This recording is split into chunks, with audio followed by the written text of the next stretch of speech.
कंजूस दुनिया से अपने धन को भले छिपा ले, लेकिन चोर से नहीं छिपा पाता। एक कंजूस न खाते हैं न खिलाते हैं, धन रख के चले जाते हैं महाराज। ये दुनिया से छुपा ले, लेकिन चोर से नहीं छिपा पाते। जानकी जी की आंख का यह अश्रुबिंदु मानो किसी कृपण के सोने की तरह है, जिसका संगोपन कर रही है, छिपा रही है। लेकिन इस सभा में कोई चोर भी आया है। आप यह मत समझें कि कन्हैया ही चोर हैं, हमारे रघुरैया भी चोर हैं। इन दोनों चोरों में एक अंतर है। कन्हैया माखन मिश्री चुराते हैं और रघुरैया चित्त को चुराते हैं, बिलोचन को चुराते हैं, आंखों को चुराते हैं। गोस्वामी जी कहते हैं विश्व बिलोचन चोर, और महर्षि वाल्मीकि कहते हैं रूपो दार्य गुणे पुंसाम दृष्ट चित्तापहारिणम। हमारे राम जी तो चित्त को चुराने वाले चोर हैं, हमारे राम जी तो दृष्टि को चुराने वाले, आंखों को चुराने वाले चोर हैं।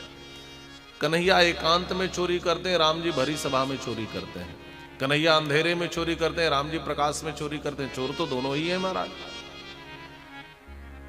जानकी जी की आंख के आंसू तो सभी से छिप गए। न दुनिया वालों ने देखा, न मां ने देखा, न पिता ने देखा, लेकिन इस विलोचन चोर ने जानकी जी के लोचन के आंसुओं को देख लिया। और राम जी ने अनुभव किया, अरे बाप रे, इतनी पीड़ा, अब और विलंब करूंगा, और कहीं पीड़ा घनीभूत हो गई और आज किशोरी जानकी का प्राणांत हो गया। प्राण ही चले गए तो धनुष तोड़ने का लाभ क्या होगा। कहा वर्षा जब कृषि सुखाने, समय चूक पुनि का पछताने। खेती सूख जाए तो बारिश होकर करेगी भी क्या, समय निकल जाए तो सिर्फ पछतावा मिलेगा। राजकुमारी के प्राण ही निकल गए तो धनुष तोड़ करके क्या करूंगा।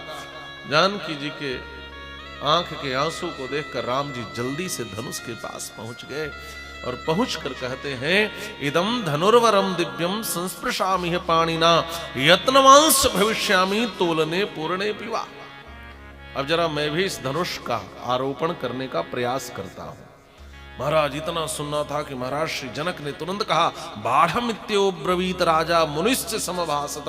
हाँ ऐसा ही करो। बाढ़ माने बहुत अच्छा बहुत अच्छा।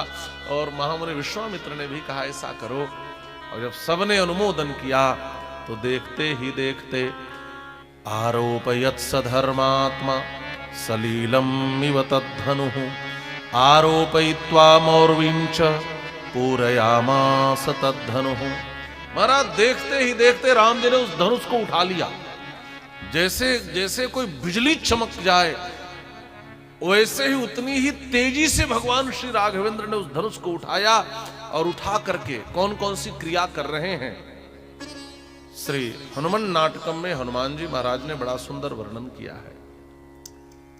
एक और रामायण है जिसका नाम है हनुमान नाटकम, आपने सुना होगा। हनुमान जी ने भी एक रामायण लिखी है। श्री हनुमान जी महाराज लिखते हैं उच्छिप्तम सह कौशिकस्य पुलकैः सार्धम मुखैर्नामितम भूपानां जनकस्य संशय धिया साकं समास्फालितम वैदेही मनसा समं च सहसा कृष्टं ततो भार्गव प्रौढ़ाहंकृति दुर्मदेन सहितं तदभग्नमैषं धनुः। उच्छिप्तम सह कौशिकस्य पुलकैः सार्धम मुखैर्नामितम।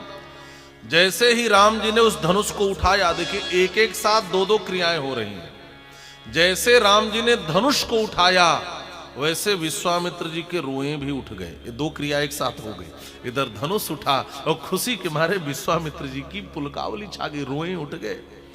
उत्क्षिप्तम सह कौशिकस्य पुलकैः और सार्धम मुखैर्नामितम भूपानाम।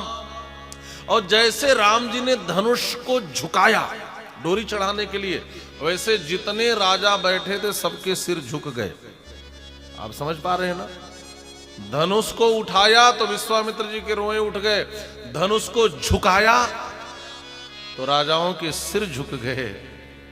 भूपानाम जनकस्य संशय धिया साकम समास्फालितम। और महाराज जैसे ही उसकी डोरी को उठाया, जैसे ही वैसे जनक जी के सारे संशय खत्म हो गए, अब तो काम हो जाएगा। और राम जी ने डोरी को खींचा चढ़ाने के लिए, लेकिन दो चीजें एक साथ हुई। राम जी डोरी नहीं खींच रहे चढ़ाने के लिए, मानो इस डोरी के साथ श्री राज किशोरी जानकी के मन को भी खींच रहे हैं। वैदेही मनसा समम च सहसा कृष्णम ततो भार्गव, मानो इस डोरी के साथ वैदेही के मन को खींच रहे हैं। वैदेही मनसा समम च सहसा कृष्णम ततो भार्गव, और प्रौढ़ा हंकृत दुर्मदेन सहितम तद भग्नमयिषम धनु, और जैसे डोरी चढ़ाकर बांधना चाहते थे वैसे धनुष मध्य से टूट गया महाराज। बोलिए राघवेंद्र सरकार की जय।